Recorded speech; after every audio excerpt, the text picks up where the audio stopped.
really more about your story.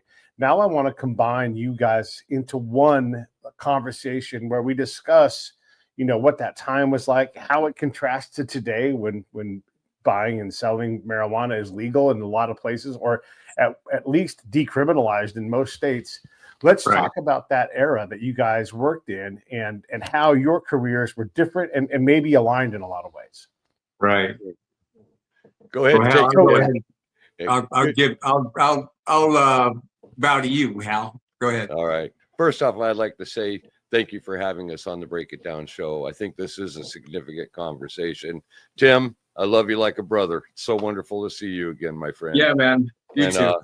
What we're kind of going into today, ladies and gentlemen, are the variances with regard to his enterprise working with the Colombian nationals down there, bringing coastal inland water passages of marijuana into the United States, in comparison to when we were bringing carloads of marijuana into the United States from Mexico into the border states of our country. And then later, where Tim McBride stayed in the marijuana industry from start to finish, we converted into the cocaine industry in 1979. So I think these are significant things that we need to discuss on the show today. And also, Tim, you would agree with me on this, I'm sure, is the technology of our times and the variables of technology today. We could not in any way, shape, or form accomplish the amazing journeys that we both survived in the era that we came up in with regard to. No, not at all.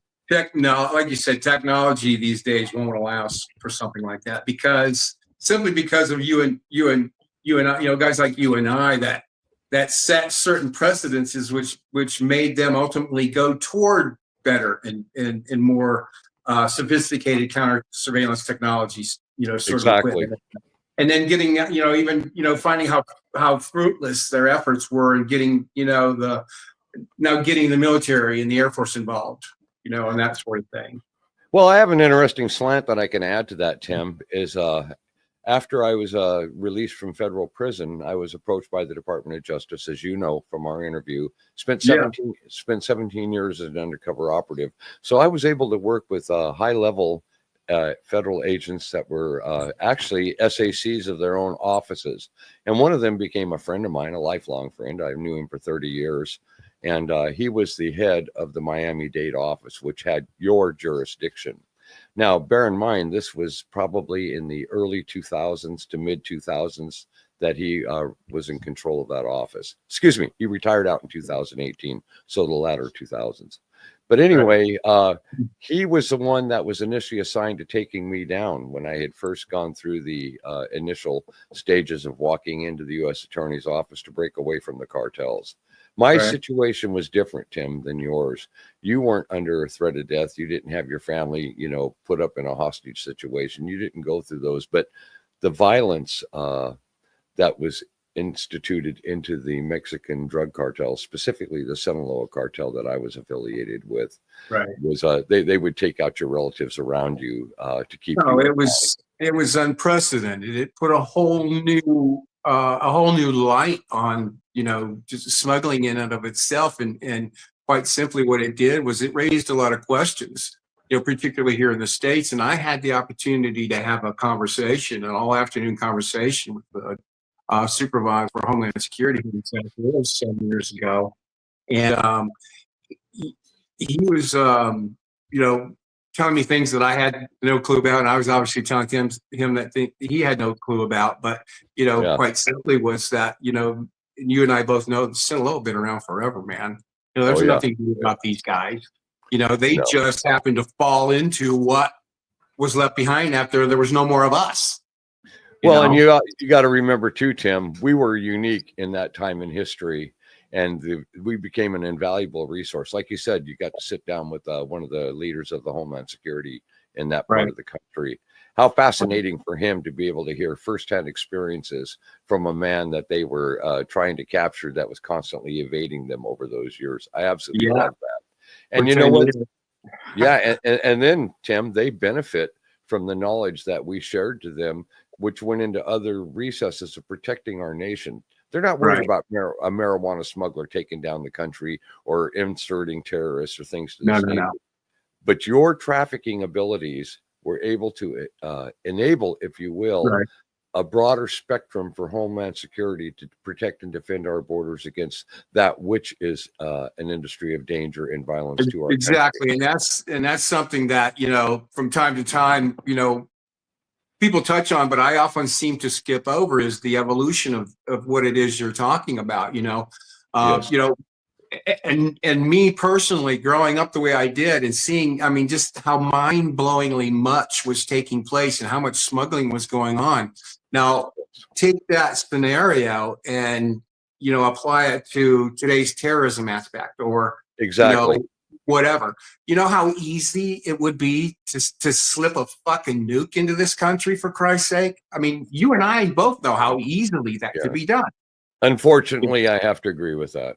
It's scary. And yeah, and it's an unfortunate way of putting it, but I can see why most people wouldn't want to go there because they saw how fruitless the efforts were against people like us, and in now in if you our take that and time. put that in contrast, put that in the same scenario whereby you're sneaking in guns, you're sneaking terrorists, sneaking in weapons. Even it doesn't have to be nuke, just some kind of anything for that matter.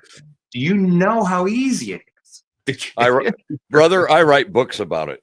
I absolutely know how easy it is. And based on a 17-year career as an undercover operative for the Department of Justice, working as a contractor in several countries that we have these conflicts, my concern more so was the transitioning of the marijuana industry in the late 1970s to early 80s, where we got into cocaine. And now that has transitioned into human trafficking and bringing terrorists into our nation.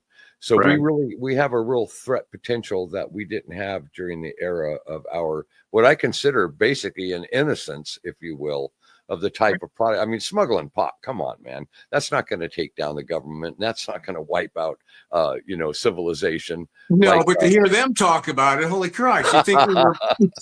You'd think we were, public enemy number one, for crying out loud. And when they came into my house and there was like guns all over the place, I'm like, what am I, Scarface or some shit? Yeah. Well, I checked out your background history. You've had a lot of media coverage, a lot of media exposure. You were a very, very prominent and well-known face in the industry that you and I both survived and came out of. And I got to tell you something, man. I didn't see nothing in there that was bad that's going to hurt the nation. I didn't see anything in there that where you were trying to profit, where mine was different than yours, Tim. I got into the cocaine industry in ’79. And when we started bringing cocaine into the United States, especially in the quantities that the people I was affiliated with from my childhood years, I mean, come on, man. These guys are bringing anywhere from 16 to 20 tons of cocaine a month. 30 tons wasn't uncommon in those days. Not at all. Not at all. And you know what? They're bringing it right into Miami, right into the port of Miami, for Christ's sake. How mind-blowing is that? Yeah. Go Unless you got guys like Mickey Monday flying it up north and then driving it south. Yeah, exactly. And you look at Griselda, and you look at her ties to Pablo Escobar, and right up to the moment of downfall, when McMundy came into play and became the prominent source for that, was the Cali cartels, man, right? Am I correct? Yeah, that's what I thought. I was never affiliated with the Cali cartel, but I was affiliated with the Medellin drug cartel through the resources I had in Mexico. Well, yeah, a few of the Abuela brothers were originally. They were originally Medellin, but when Pablo started shooting down airlines out of the sky to kill congressmen, they weren't even on the fucking plane. That's when they said, we're out of here, man. This guy's a lunatic. I remember that. Being said, I'm not sure that most people are familiar with this fact. And the simple fact of the matter is that when you say the woman, the name of Griselda Blanco, most people don't understand that she was the woman who gave Pablo Escobar his first smuggling routes into the United States. Absolutely correct. Very accurate. She brought Carlos Slater and Pablo out of the gangs in Medellin. They were selling weed, and taught them how to gather the coca paste, create the cocaine hydrochloride, and be their conduit to the United States. That's how it all began for him. And he became the murdering, infamous son of a bitch because that's what she was. Yeah, exactly. I mean, she couldn't have picked a better partner. I met Carlos Joe later, like I told you, in the federal prison system there. He was in he was in Springfield for a while going through. Right. Good God. Well, he was in Danbury with Boston George, too. Yeah, exactly. Yeah. The time of history, if you will, that you and I were actively involved in the industry wasn't a time of a fear for the national homeland security that they do confront today. And it's not just you and me, Tim, that have given them counsel and advice. Right. There are many other people that have criminal historical backgrounds that became absolutely influential in the redesignating and the redesigning of technology that now does protect us. So we, in essence, giving them another point of view from which to look, and then from which to understand. You know, they only see it with blinders on from one angle. Now that you've got another perspective coming in, which is, you know, the other side of the coin, we're going to tell you now your perspective is going to go from, you know, blinders on, it's going to wide up and go, oh, okay, now I understand. yeah. The game has changed. The game has changed so much, brother. When I retired out in 2018, my last mission into that country, I was literally put in the trunk of a car, smuggled to an airport, put on a plane, and flown over to Tijuana from Sonora. I was in Ciudad Obregón at the time that El Chapo was being transferred into the United States. His entire blew into a million pieces. I was right in the middle of it. And I walked in stateside, met up with the team, got debriefed. And the following morning I said, screw this, I'm resigning from it. Right. It was no longer a game where survival was a possibility. No, it ultimately wound up getting to be where everybody's looking out after their own ass, man, because there was just so many different ways they were coming at them or trying to come at them from different angles. That's why there's such a harsh comparison between what it was you were doing. I think it's important for people to know this, or to even hear this rather, is that, you know, the type of people that you were dealing with may have been within their inner circle, family and generationals, and they got their cousins working, their uncles and everybody, you know, family doing this job, because who do you trust more? Your family, right? And in certain cases, they don't even really trust them, you know. But when it came, but when it came to people like us, we were true family and generational. Yes. You know, I was third generation, learning from the uncles and the cousins and older cousins and grandpas. You know, of 3 generations like this. And the people we were dealing with around the Caribbean, say Jamaica, you know, Colombia, Central America, they had grown up with the older generations that were family and generational. That's what made it such an easy, you know, atmosphere in which to work, you know. But when you're working with somebody who has family on one side and it's just you standing alone on the other side, you know, anything can happen. Well, and you know, everybody's carrying guns, for Christ's sake. I mean, I saw a gun once in 10 fucking years. Boy, I wish I could make that statement. It was 1979 is the year that stays in play with me, brother. That was the end of the marijuana smuggling era for us. Felix Gallardo had the vision to see that marijuana would ultimately become legalized in the States. And by then, the Emerald Triangle was in full operation, creating a high-grade marijuana. It was just such a significance and change, and it was from hugs and handshakes to automatic weapons and death threats overnight. Yeah, and Gallardo was growing shit from fucking here to there, man. Yeah. We all know that even from space you could see that massive marijuana. That's what I was going to say, man. I mean, out of all of this dead desert shit, there's this bright, glowing green fucking area. Man. Absolutely amazing. But I think that's about the time Chapo stepped up, wasn't it? When Gallardo stepped out, Chapo stepped in. Well, Chapo was Sinaloa.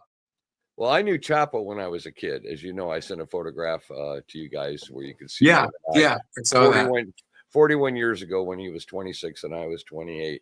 And Chapo was involved with the Jalisco cartel at that time. He was not in Sinaloa operation. Right. He was down. His father was working, right? Yeah. And I for the love of God, I can't believe I cannot remember the name of his partner in that right now. But Rafael Cara Quintero. Rafael and Gallardo grew up in the same village together outside of La Tuna. And it was him. He was the one that invented Sensimilla. He is the one that orchestrated the desert growth in Chihuahua State that became so famous. And Kiki Camarena was the DEA agent that uncovered it and ultimately gave his life for it. He got life in prison for it.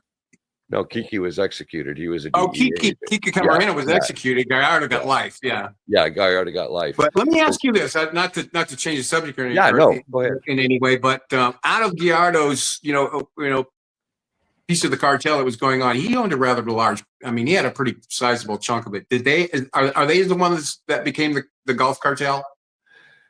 Felix, well, the Beltran Leyva family in those years had control of that, but Gallardo was the one that formulated the syndicated families coming together in unity. He was the one that created all of that, which ultimately led to its downfall and separation process. Once Angel Gallardo fell and went away for his life sentence, the families immediately disbanded, and that's when the turf wars started coming more and more into play. The violence escalated exponentially.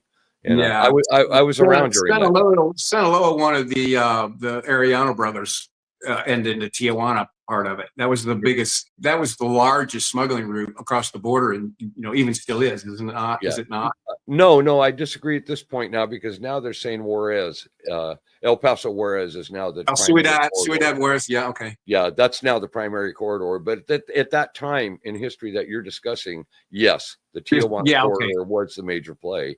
And then they got out, they started moving towards the desert, going more outline, like towards Nogales. They started breaking away from Mexicali, Calexico, San Ysidro, because there was so much operational intensity going on between the conflict and the families. It was El Chapo that started moving the tunnels to the desert. And, he was the chief orchestrator of the tunnel, the entire the tunnel creation anyway. And we all know, if you've ever watched that Narco show or whatever, I actually talked to a couple of the DEA agents that were down there when they busted that tunnel. It was fascinating. Wasn't it? It was amazing. And they got it because some guy turned on a fan. That's how they spotted it. It wasn't from an informant source or nothing. It wasn't brilliant investigative techniques or any shit. My friend, those were the days. I love visiting with you, Tim. It takes me back to a time where we all smiled before it got bad. No kidding, man. And I never once did I ever, did it ever worry me? I mean, the only time I gotta be honest, I can't say that. The only well, that's the contrast that we've been speaking of, but the only time I ever feared for my life was from the United States government. That's the only time that I ever did this in all my life and all my years, and the people I met, the boats I've unloaded, the places I've been, the people I've seen, the mounts of shit. I mean, and Brian O'Day was very good at when he said, after all the shit that I went through, I'd come away with two things. I can tell you what a house full of money looks like, and I can tell you what very little difference in my life it made, right? Looking back over the years, Tim, the one thing they can't take from us is the gleam in our eye and the smile on our face from the memories of surviving it. But getting back to the differences, I really want to address it. It was 79 when the world changed for me. I got to a point to where every time I was entering into Mexico at that time, whether I was flying down for meetings or I was taking another load out of the country or I was going by air, because we were using planes by then, the thing that got me was, am I going to walk away alive this time? Am I going to? Because in that era, late 70s, early 80s, we started witnessing executions on site as lessons. They were teaching us, you got to go this way or this is going to happen to you. And the story of where Pat Grady and I watched 3 dogs eat a man alive. I've seen beheadings. I've witnessed several headshot executions, dumping people in shallow graves. Man, brother, that doesn't go away. It never goes away. But up until 79, man, it was peace, love, and everybody's happy. And I can remember all of us sitting there and hugging each other and laughing about the money coming in. And we thought that was big money. Jesus Christ. The moment cocaine came into play, that was big money. That changed the whole game. And with that, introduced the violence and introduced the paranoia. And a lot of these drug leaders, these cartel bosses, were sitting there getting higher than a kite on that stuff, getting paranoid. Look at Carlos Joe later. Look what cocaine did to his thinking. Oh my God. Well, like I said, when I met him in Springfield, Missouri at the Medical Center for Federal Prisoners, they were moving. He was up in the psych wards. I mean, he was really, really out there, and all of that as a result of consumption. You and I were pot smokers, for God's sake. We didn't Absolutely. lose our minds and get paranoid. Yeah, and we were smoking pot, but then when it did come time to party, we'd be done counting money after 2 or 3 days, and then Carlito sent his cousin down the road to get some coke, and he wouldn't come back. He wasn't coming back with like an 8-ball and shit, man. He's got a quarter pound of this shit. Of course. Next thing you know, I'm the only one in the kitchen counting money, and they're all at the curtains looking out like this. Yeah, I can't even begin to tell you how many times I peeked out of curtains, brother. For so hours, man. Just knowing that guy's there. Yeah. That was the destruction and the end of the memories that we had that we cherish today. Yeah, they kind of ruined it, man. That whole Griselda and all their soldiers and everybody involved in that. I mean, the thing about it is everybody wanted to be the guy, you know. Absolutely. And so Griselda had, her own way of doing things, her own connection, her own stuff coming in from Colombia. Of course, she invented the smuggling in through the bras and the beautiful women, and she hired, did. 25 models to get on a plane and just bring 20, 30 kilos on one plane at a time.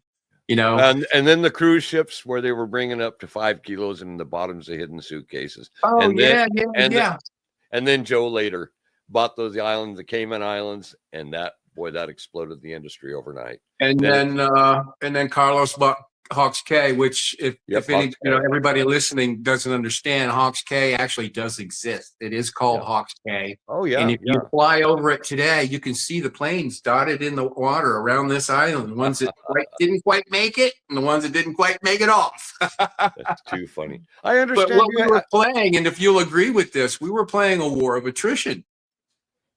We were just throwing this shit at them, man. They'd get one. Oh, okay, man. And our estimation in those days was for every 1 pound they caught, 300 got through. Yeah, that was your area. That was your market area at that time. And that was before the technology that we have today has come into play, radically eliminating those massive weight amounts that we saw in our time. Yeah, they started implementing AWACS. They were getting further offshore. They started running these corridors, the Mona, the Windward passes, and the Yucatan Pass. They started monitoring those very closely for the kind of trafficking that was going on. But in those earlier days, I mean, they really weren't very smart about what it was they were doing. No, Fort Washington. Oh, go ahead, brother. Go ahead. Just going to say a couple things in particular. One, the boats they were using as interdiction vessels. Well, they were confiscating these goddamn things. Who do you think they're confiscating from? Friends of mine and I that actually built these damn boats. So we know what they're capable of. So we'll just build one a little more badass than that one, and just leave them sitting there like they're tied to a pole. They had a hatteras. It had to been like maybe a 52 foot, something like that, windows blacked out on this thing, but up on the roof, there's like 50 different antennas. And I'm going to these guys like, you don't think we knew what the hell that was? And on top of the condo at Caxambas Patch was the South of Marco Island, where we would, it could cover a broad area. They had a radar on top of the condo spinning around like this. And we're like, everybody on the island. That's hilarious. Everybody's seen this thing, man. I think they were bringing out-of-town guys to do interdiction and run these backwaters. They had no clue what the bottom's like. One of the biggest things that came into play in the technological boom was Fort Huachuca, Texas, where they started getting into zeroing in on phone conversations, voice ident, and being able to have confirmation of the language. Huachuca's in Arizona, just correction. Huachuca's in Arizona. Yeah, exactly. Right. This came some years later too. Yeah, but this is the part of the conversation today that I was more interested in, because you and I survived an era that can never come back again. But the significance of Fort Huachuca in surveillance work was voice identity, target location. All of this was done through monitoring cell phones. You're not in your head. Yes, Pete, you were a spy. You worked in Afghanistan and that part of the world. I was trained at Huachuca. And by the way, talk about it. That post is in. So there's a Tom Clancy book that talks about the drug trade, and it's called. It's the one where they're going down south and they're going down to the jungles to try to interdict. And they show a little. Yes, clear and present danger. Yeah, there you go. Present Yeah, right. danger. Yeah. And that's got them boarding a smuggler's boat and all these other things in it. And then in there, one of the flash scenes, and it's in the book as well, is Fort Huachuca, and it's the intel proving grounds for signal. And so you're 100% right. There's a ton of work that's done there, and that's an old fort. That's an old Indian War, Mexican War fort that is as old as anything else. But 100% that's like a spy school for a variety of things. And then the proving ground is where they test all of the equipment trying to catch your asses. They also had a aerostat up there, which is it's a small scale blimp, everybody, with the fantastic camera. So if you wanted to scooch across the border, they may not do anything about it, but they can see who's coming. And, they got classified and things in there, but who's coming, probably how many bodies are in there, that kind of thing. So Huachuca for sure is an eye, not only to train spies to go abroad like me, but also it is collecting data on what you guys are trying to do. Well, and contractors like myself, I can remember working in Central America with joint agency operations that were going on through the embassies down there. And we would literally have to shut our cell phones off for like a 2-hour period of window because Fort Huachuca would be coming into play, monitoring conversations. They grab one single word out of a conversation and zang, man, they would zero right into that conversation, qualify or disqualify, and within seconds they were off into another one.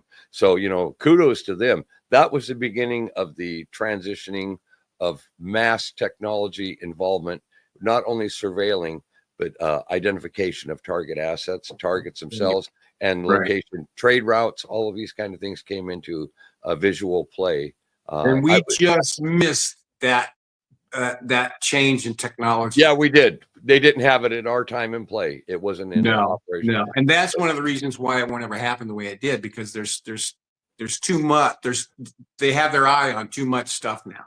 Well, and Tim, they also have artificial intelligence now, which is something that is quite recent. Last maybe 3 to 5 years, Pete. You would probably know more about that than we would. But when I was when I was operational as a contractor, leaving in 2018, it was at that time that they were starting to do that form of analysis that was genetically created through computerized systems, no longer manned systems. These were even the signal intelligence was an AI, early AI, but it's looking for keywords. Exactly. And if it gets those tokenized words, and all of a sudden, right? See, now you're talking about algorithms type of stuff, and I mean, that was science fiction shit in the 80s, man. Yeah, it was in our day. I'm going to ask you guys this. When I was at Huachuca back, I was teaching at the spy school, and I was going through an MBA or a master's program with a customs agent. And, this is Huachuca. It's right there at the border. And so, these guys are doing no shit work. So the agent that I knew was saying that one of the biggest problems, they arrested a pretty big deal guy down there. And the guy was like, thank God, it's finally over.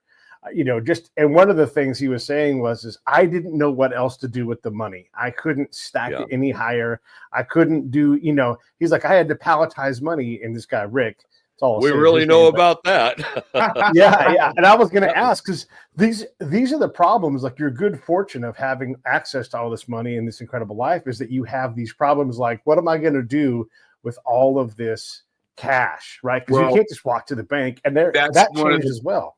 That was one of the biggest hindrances that nobody saw coming, man. If not the biggest. What the hell are you going to do with all the money? All of a sudden we're not counting it anymore. We're fucking weighing it. Yep, exactly. Anybody that was moving any significant amount of cash in those days was weighing it, because every bill weighs a gram, no matter what denomination. And it's just, there's 20 of those in an ounce or 16 of those in a pound. It's just math from there. So I was finding myself, instead of spending, 2, 3, 4 days counting money when I should be with 7 money counting machines I got from Bank of America in downtown Miami. I think they do something like 70 bills a second, and it was still too fucking slow. Yeah. And Jesus. I should be in Colombia, or I should be helping my guys, and I got $80 million to count. So we're weighing it up in an afternoon.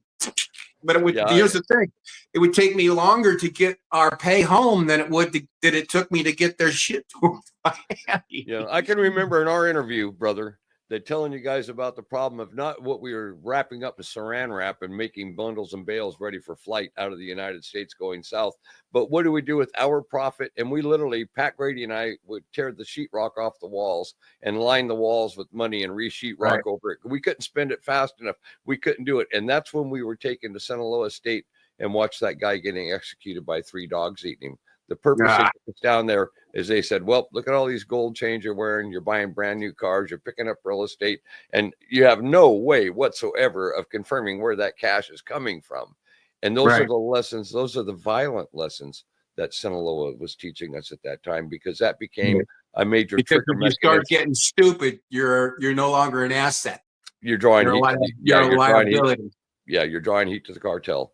And they what about the American side? When you that was sort of the kind of a deal that us kids got involved in. We're talking about kids, 20, 21 years old and shit. No, we are the workforce. We're the ones we were that age.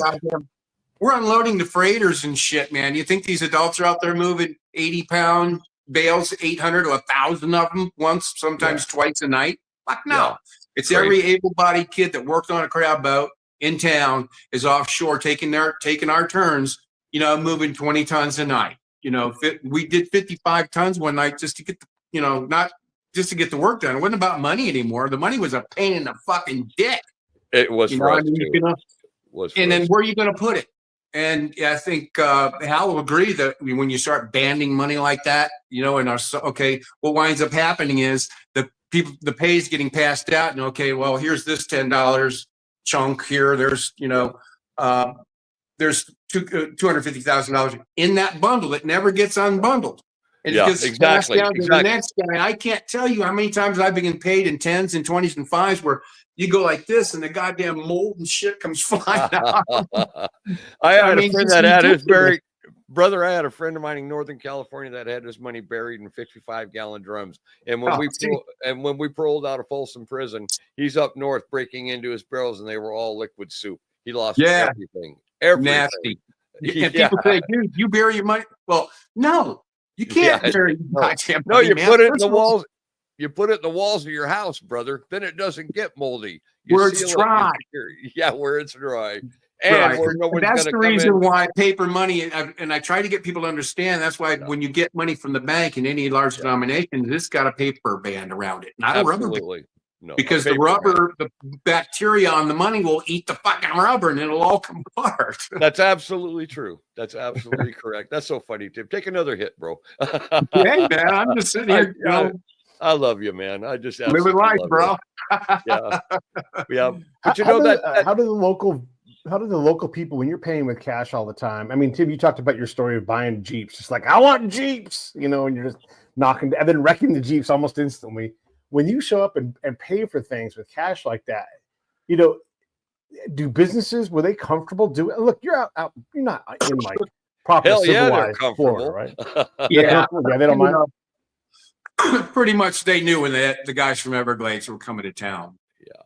When you walk in there and you're dealing, and my wallet actually was a shaving kit with a zipper on it. You open it like this. Well, and you had IRS knowledge too, brother. You knew better than to hand them over 10,000. You knew the thing about that is exactly a CTR. Nobody's filling out any cash transaction receipts. And what the people that knew me know to do, like when I bought that 80,000 plus boat, my Chase boat, I gave them $140,000, and then I told them, look, you deposit what you need every day, less than 10,000 till the boat's paid for, and then just keep what's left. Keep what's left over for you guys just for helping a brother out. That's how you bought shit. Or the biggest way to waste money is, like I might have said, you take me and 4 of my buddies would take a couple $100,000 each to Miami. We'd start on near Palm Beach and work our way down all the way to South Beach on a 4-day weekend and take 3 or 4 clubs a night, take the whole tab. With the sole purpose of Monday morning driving home with just enough money for gas. I love it. Get rid of it because, there's more coming, man. It's just stupid. Absolutely ridiculous. Your amount of money was a lot different than what we were dealing with back there. I was moving anywhere from, let's say, conservatively $12 to $15 million a month in cash. So that's quite a bit different than the 80 million or 60 million bundles that you're doing. But nonetheless, after Sinaloa put me and Pat through that experience, we came back and we educated the people that worked for us in our network. And we had over 30 people that we were paying at that time. Safe houses, mules, distributors. I mean, we even had law enforcement people on payroll. So, we educated them dramatically on how to systematically spend the money without drawing attention to themselves. Exactly. All it takes is one idiot. Yeah. That's all it takes. One idiot. And exactly. Now, this is another thing too, when we're talking about that. Yeah. One of the things that even still today blows my mind is that this town of just under 400 people had this secret for nearly 40 years and 3 generations. And nobody had a clue. That's amazing. You want to talk about keeping a secret. Yeah, that's amazing. But I believe it completely because you and I came up at an era of time prior to the technological transition. There are all facets of that industry now that are so far advanced with regard to investigative services compared to us. It used to be manpower. It's no longer manpower, brother. Yeah, it was manpower, which they lacked. They had very little of. Yeah. Down here in the South off the Everglades where there's nothing out there. Yeah. And I had a connection through the Everglades National Park. One of the rangers was on my crew. He had introduced me to a little Cuban fella in Miami who was a counter surveillance technology expert who the government and the local police departments bought their counterintelligence shit from. So I was buying as good, if not better, equipment than they were buying, and these are the days when you had the night vision technology was just being FLIR development, being more development taking place from the starlight scopes they used in Vietnam. Yeah, that was my era. parabolic microphones where you just aim it at the shoreline from 2 miles off, and if somebody farts, you can hear them. Yeah, that sort of thing, or handheld radar. And I had a little device that looked like a pack of cards, and it had a little switch on top. And I could turn it on. I could have a telescopic antenna, or I could unscrew that and put a wire on it. So I put the wire on it, put that thing in my pocket to vibrate, and run that wire down my pant leg. So if I'm going through the club, if it started vibrating, I could walk up and stand right next to the guy that's transmitting. Yeah, that's amazing. And but that's as far as the technology went. Now there's there's shit out there. They can see through walls and shit. Oh yeah. So I got to ask you a question, brother. Yeah, man. You and I have both been on the Connect show with John Mitchell. Great show, by the way, isn't he? Just amazing. And I understand that he actually fly to Florida and have you show him. Yeah, he came down. I took him out through the islands and running around and shit, man. That is so cool. How did he respond to that being handed? He's also been to Culiacan. So he's he was blown away by just the geography of the place. And the guy whose boat we were using, Craig Daniels Jr., he was the son of one of the 5 Daniels brothers that taught us kids how to haul pop. Now, Craig was just a little guy when he was younger, but he always heard the stories of, about his dad would talk, and his uncles would get together and talk about stupid, shit like that. And he was, through the stories he was telling, validating what I was telling, Johnny. Plus showing them all these different ways that we would run through these islands at night with no lights. That was one of the biggest issues I had with John. I loved being on a show. I've had 460,000 views in the last 5 months. But a lot of people thought it was all BS. They thought we were exaggerating. Yeah. They thought I was lying about everything. And, I sat there and sent everything to John to show I knew Chapo, to show that I rode in a motorcycle. I mean, every single thing, including documents showing me on missions, everything. And I think that for future knowledge, I almost wish John could have posted that prior to the interview, because your story and my story, people today can't even begin to fathom. No. And you're right. You do get those idiots out there. But, my advice to you is don't even read the fucking comments, because they don't mean jack shit. If somebody's going to throw some ignorant 2 cents in there, because they've never been there, brother, I'm not going to respect what you have to say if you've not done some research. Yeah. What I'm telling you is not a fucking secret. Go online and look the shit up. It's all there. Yeah, that's all I have to say about that. And even now, people that are listening going, fucking crazy amounts of money and this kind of shit. Well, yeah, we're talking about crazy shit, but dude, people, this is not a secret. No. Read this guy's books. Look him up. Look me up, Tim McBride / Everglades. Pages of this shit will come up there, man. News, ABC, NBC, CBS, you know. And I wrote this book. And do you think one of the world's largest publishers of the English language, St. Martin's Press, is going to publish a book full of bullshit? Absolutely not. I don't fucking think so. And you know what, Tim? I'm glad we're addressing that right now, because it is frustrating to guys like you and I that truly did live the mark, truly did come out of that and survive it. And we have it documented. Pete, for instance, when I went on the Break It Down show originally, I sent everything down there to Pete to document, because I told him in advance, Pete, look out, this story's going to sound like it's something made out of some fantasy land story, but absolutely. You know, and I've seen your documentation, Tim. I went through it and absolutely could feel the truth in every single bit of it. So I'm glad we're talking about that today. Yeah. Folks, those of you that are watching, it's all this about show, validation. And if the validation is there and the validation is correct, and I got to tell you, the publisher of St. Martin's Press, and like I said, they're listed, their Wikipedia says they are the world's largest publisher of the English language. They also publish under 7 other imprints around the world. And when Susan Robbins, the publisher, got on the phone, my book was championed by Mark Resnick, who was the senior executive editor at the time, but he couldn't jump in and help me at the time. He was finishing a book called American Sniper. Wow. Then the second half of the book, the first half of the book, I did 2 edits, Hal, if you can believe that. 2 edits was all that was done to that book. And then that's amazing. Second half of the book, when Mark jumped in, 1 edit was done. 3 edits throughout the entire book. It went to copy edit after that, you know, which is unheard of. My literary agent, who is one of the top 10 literary agents in the country, Foundry Literary and Media in Manhattan, and Ultra Literary. He's the top dog. He even sent me that 3-letter capitalized email. Wow. Yeah. Just wow, exclamation point, you know. I remember your credibility being established when I was checking your background, when I was going through all of the information you gave me.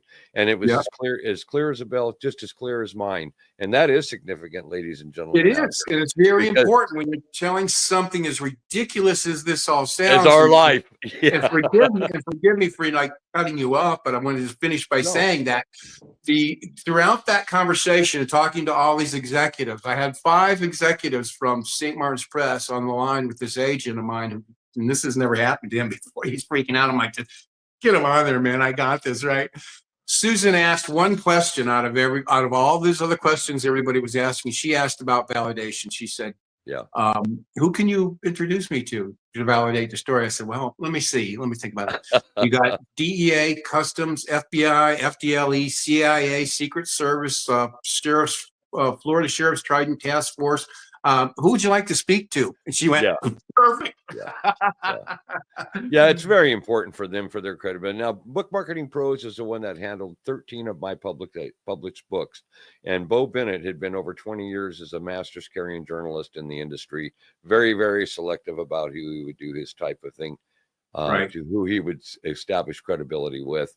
And within the first 2 weeks, I mean, he even went above and beyond, where he no longer handles certain parts of doing the editing process and publication works. But with me, he said, I'm permanently there with you, Hal, because he knew how fascinating the story. And both you and I are being looked at for movies of our lives. I've got 2 movie producers right now that have taken it from the 360 grand we invested in creating a TV series, threw that out of the window in November and said, no, we want to start with the motion picture, Hal. I threw it out with FX that way too, years ago. FX. The last month of the option that they purchased, they had not yet attached the director or financing.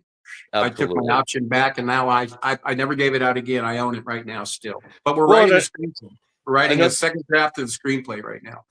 That's exactly where we're at. I think I even sent it to you, Pete, the new reconstruction where it's motion picture phase instead of the TV. Right. You know it well as I do, Hal. Motion picture phase, you can only go so far. If you don't have a script to show them how you translate the book onto film, they're stuck.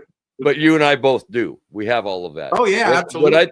What I thought was interesting was the marketing strategy was this. let's make a 2-hour motion picture, and then Netflix, Paramount, all these people will come into play, and they're going to want to convert that into a TV series. Right. Because, and if there's enough story, franchise it. I've got 40 absolutely, years. exactly. I've got 40 years of story. You know, and I'm fond of saying that I didn't start this shit, man. You know, this was started 20 years before I fucking got there. Yeah. I just was one of the kids that grew up and fell into it and became a third generation. You know, I can't take credit for all these, you know, you see these, you know, on the podcast, you know, maybe I had my hand on maybe 30 million pounds. Yeah. Around in there. Over 100 million pounds in total is what the government come up with. You know, that was some generations before me as well. You know, I mean, I can't take the full pat on the back, and never will I ever take the full pat on the back for any of this, man. I mean, I was a cog in the wheel, man. I was a guy that wound up being able to step up and make shit happen when nobody else was willing to step up. You know what I mean? Well, and you know what, Tim? That. Both of our stories are historical. It's important that we're here today sharing this information with the world, because that time is gone and over, and there's not that many survivors left. My world was a lot more violent than yours.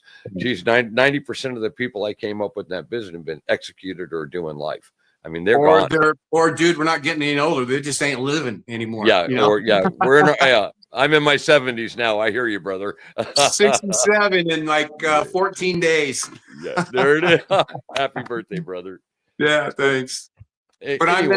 I'm still that 25-year-old little motherfucker inside, man. I just got a 67-year-old rapper on me.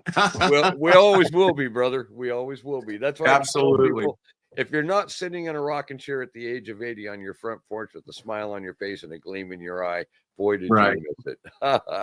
You know what? And what I admire about you is how your story in a lot of different ways doesn't parallel, but in one specific way parallels as far as educational value. We lived our lives long enough and still are able to tell this story for people who never had a clue about what was going on. Now, a story about the way you grew up in the industry that you grew up and how it evolved and how it became what it became. And my end of the story, which was cannabis, how I grew up in the Caribbean cannabis industry, and, you know, a total contradiction to the way everybody else worked, you know, nonviolent and in a historical way of telling it. We're not in any way being braggadocious. No, I don't mean to be that. I don't mean to be that. And if I sound like I'm coming off that way, I beg for your apology, because I don't mean in any way at all to be bragging about this. I mean, I wasn't what, you know, the typical person calls the criminal. I don't like that word. I prefer outlaw. It's your law. I'm working outside a law that I don't necessarily agree with, you know, and I'm not hurting anybody. I'm not jamming it down anybody's throat. We're moving at times 400,000 pounds a week. That shit's going somewhere. We ain't shoving it down anybody's throat, but a lot of college campuses. Speaking of campuses, the most important takeaway from this is the historical value. Yeah, my book has now been for 8 years a historical textbook in 2 South Florida universities. One of our local universities, Florida Gulf Coast University, has been using it now also for 8 years. And it because it's a firsthand, true accounting of exactly how it works, how it takes place, how, you know, I mean, it's a tell-all about everything that people should know before, you know, they have the opportunity now to make that legal choice. Absolutely. Now, how are you going to make that legal choice? Which way is your mind going to go? How far? What thinking is going to make you want to take that try? This poor bastard that's got his family held hostage in lieu of a bail, you know, trying to get across the Sonora into Phoenix with it or some shit, or you want to show up a picture of a nice medically graded bud on, you know, now which one would you want to smoke? You know, exactly. You know which one they're going to point to, for Christ's sake. So you and I are doing them, you know, if nothing else, a service by reading your work, you know. Well, and another thing that you hit on, actually understanding it. What I loved you saying earlier was that we are not being braggadocious. The excitement that people are picking up in this conversation is the preservation of history. And that's what you and I feel, man. We're not Right. bragging about a damn thing. We weren't the only players in the game, but by God, we were in a pretty big game. My excitement comes from, and exuberance comes from my wanting to tell you this story so badly that you understand that there was a way in which this was done when not a shot was fired, man. That's exactly That's right. how it can be done. And what you see taking place on the Mexican border and even these cartels in Mexico is a direct result of having taken it out of the hands of people who never fired a fucking shot at you. Look what you did to it. Exactly. You gave it to these fucking guys. Brother, and that's the difference between our worlds. Yours was a whole different world. Mine, I came up in the violence, which really accelerated in '79. Right. I live with the nightmares every day of my life. There are many countless nights actually where And I gotta say, I'm amazed that I'm even talking to you, brother. I mean, I'm also not amazed. I'm more amazed that you saw fit to understand the position you were ultimately in, and that you needed to make some sort of correction. You know, and you needed a I course did. correction. You need a bad course correction, man. Pretty amazing. Yeah, it's pretty amazing. Thank you, brother. And you also know what I've always respected about our conversations. You know, I wasn't some rat that got caught and decided to go tell on all the boys and girls. I took on a fucking drug cartel, man. I walked into the U.S. Attorney's office as the primary target of the entire Pacific Northwest and said, here I am. Let's go to work and take them out. And right away, we got my family removed out of the picture, so I didn't have to worry about coming home, finding their heads on the front porch. And we were south of that border within 30 days. Right. And I spent the first 19 months was all undercover down there, surviving kidnapping and torture, surviving all kinds of crazy shit. But I'm here to tell you, brother, I'm so glad that you and I did document the era, because that era is not only non-existence because more people like us didn't do it. That's the problem with this. Right. And that's why people take for granted that they can drive down the street and buy the fucking shit now. Well, and they can't believe our story because not enough to that even taking place. You guys like me and you. That's right. And we documented it. Most importantly, that's why when I'm sitting there and I watch remarks and people say, oh, those guys are out of their minds. They didn't do this and they didn't do that. And we just sit back and smile like hell because you know what? They can't take the memory. That's just ignorant talking, and you can't blame an individual for being ignorant. You know?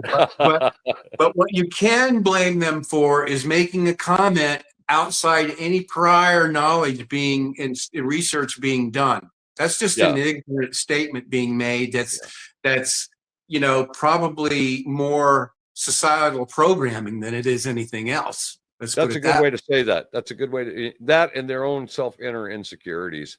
You know, like I want to be, or I've always tried to be, but I could never be. Well, they didn't have the balls to do what we had the balls to do, and we hit it head on, brother. And you know what? I wouldn't trade those. I wouldn't trade the good memories for the world. No, you know what? I'm going to jump in because we're going to run out of time, and I want to get to one more thing. So, look, I've known a lot of warlords. I've known a lot of smugglers because of my line of work, because I'm on that counterintelligence side, right? And one of the things I know is that these things are familial. Like you don't have, it's like a franchise, right? And Tim's the next guy in the franchise, and you know it moves on to the next family after that. But people don't fuck with your route, and I understand how that works in the desert, because there is, and the desert's not like an ocean. There is one way to go between you know Haji Town 1 and Haji Town 2, and if you wander off in the desert, it's not going to do you any good. It's just going to get more dangerous. So how do you guys protect the route? How do you keep some upstart from coming in? Are they even interested in that? It just seems like there's so much money in it. Why wouldn't someone come in and maneuver on you? I think I know what the answers are from my experience, but I'd love to hear you guys talk about that. And we have like 5 minutes to cover that. Well, I can tell you in 2. There's nobody coming down to the 10,000 islands in the Everglades National Park and taking that over because you didn't grow up there. And if you didn't grow up there, I'll lose you in that island in about 30 seconds, dude. And you'll be scratching your head, where the fuck am I at? And you'll be out there for 4 days. You'll even starve to death. I'll leave you out there. You don't come into a small town of 400 people and take it over without knowing the terrain and the geography. And that's what made what we did so unique, was the geography in which we had to work. That labyrinth that Mother Nature felt fit to build in our backyard was the most beautiful thing in the world to us, man. And that's simply why you want your work done, you come to us, or it's not going to get done, period.